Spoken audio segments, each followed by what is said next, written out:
હું જે.એમ. પટેલ, શ્રી લાલ બહાદુર શાસ્ત્રી વિદ્યાલયમાં તારીખ 26 નવેમ્બરના રોજ જીવ વિજ્ઞાન શિક્ષક તરીકે જોઈન્ટ થયેલ છું. હું તમારું ધોરણ 11નું 9મું ચેપ્ટર જૈવિક અણુઓ લેવાનો છું. તો આજે આપણે જૈવિક અણુ છે એનું પહેલું લેક્ચર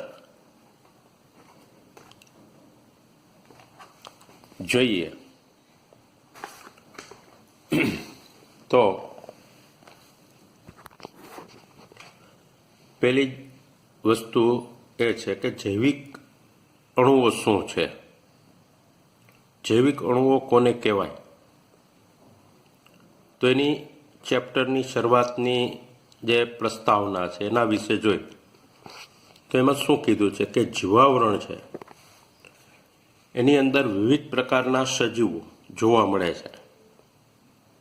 એટલે આપણા મગજમાં એ પ્રશ્ન ઉત્પન્ન થશે કે શું બધા સજીવો રાસાયણિક સંગઠનની કે બંધારણની દ્રષ્ટિએ એક જ સમાન પ્રકારના તત્વો કે રસાયણો ભેગા થઈને બનેલા હોય છે. તમે રસાયણ વિજ્ઞાનમાં અભ્યાસ કરી ચૂક્યા હશો કે તત્વોનું વિશ્લેષણ કેવી રીતે કરવામાં આવે છે. હવે જો વનસ્પતિ પેશી, પ્રાણી પેશી અથવા તો ઉપદ્રવી સૂક્ષ્મજીવોનું આવું પૃથ્થકરણ કરવામાં આવે તો સજીવ પેશી પ્રતિ એકમ માત્રામાં આપને કાર્બન, હાઇડ્રોજન, ઓક્સિજન અને અન્ય તત્વોની સૂચિ અનુક્રમે પ્રાપ્ત થાય છે. જો ઉપરોક્ત પરીક્ષણ નિર્જીવ પદાર્થ જેવા કે ભૂપળની એક ટુકડાનું કરીએ તો પણ આપને ઉપરોક્ત તત્વની સૂચિ પ્રાપ્ત થાય છે. પરંતુ ઉપરોક્ત બંને સૂચિમાં શું અંતર છે? સુનિશ્ચિતતા પર તેઓમાં કોઈ અંતર જોવા મળતું નથી. ભૂપળમાં જે તત્વો છે એ જ શરીરમાં આવેલા છે. બધા તત્વો જે ભૂપળના નમૂનામાં જોવા મળે છે તે બધા જીવંત પેશીના નમૂનામાં પણ જોવા મળે છે. છતાં પણ સૂક્ષ્મ પરીક્ષણથી ખ્યાલ આવે છે કે કાર્બન અને હાઇડ્રોજનની માત્રા અન્ય તત્વોની સાપેક્ષ કોઈ પણ સજીવમાં ભૂપળ કરતાં સામાન્ય રીતે વધુ જોવા મળે છે. જે એક અભ્યાસ ઉપરથી ટેબલમાં 9.1માં દર્શાવેલ છે. હવે આગળ ઉપર આપણે જોઈએ કે રાસાયણિક પદાર્થોનું પૃથ્થકરણ કેવી રીતે કરશો.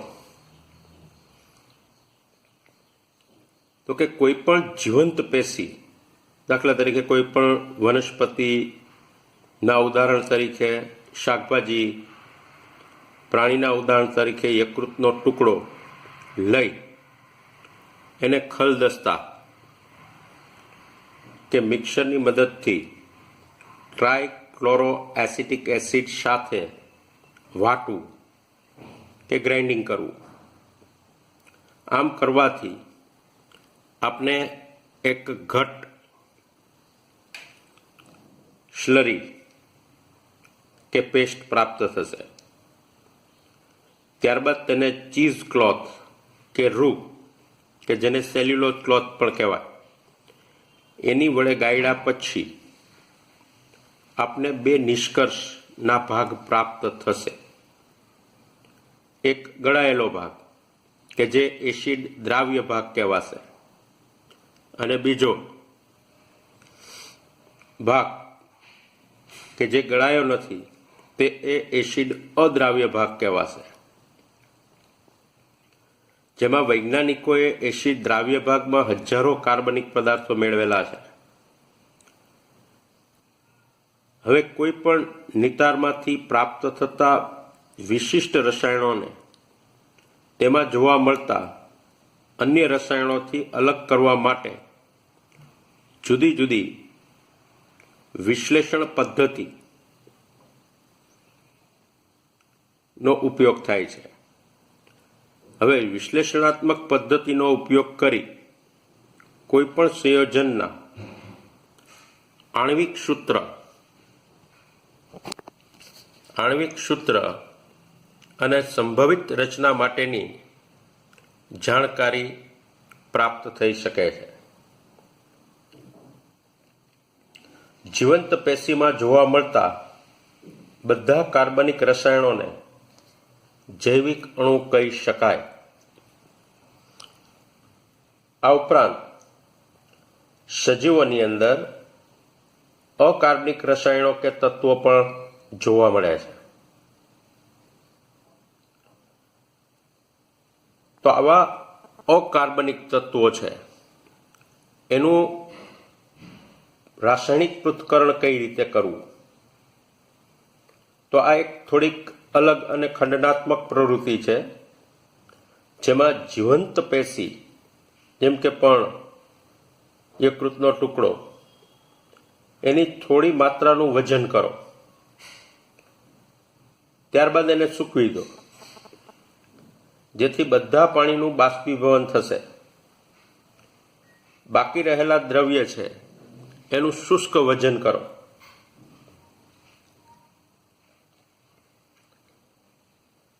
હવે જો આ સુકાયેલી પેશીનું સંપૂર્ણ દહન કરવામાં આવે તો બધા કાર્બનિક પદાર્થોનું ઓક્સિડેશન થઈ વાયુરૂપ CO2 અને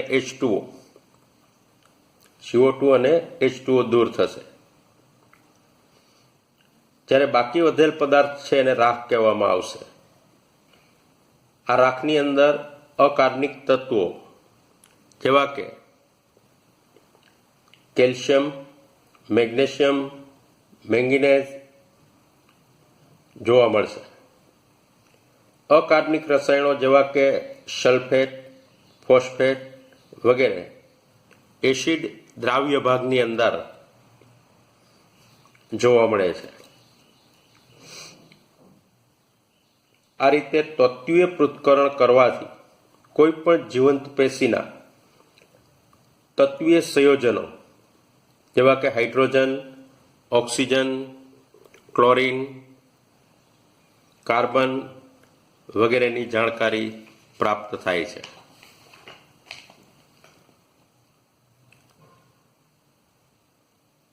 રસાયણોના પરીક્ષણથી જીવંત પેશીમાંથી પ્રાપ્ત થતા કાર્બનિક તથા અકાર્બનિક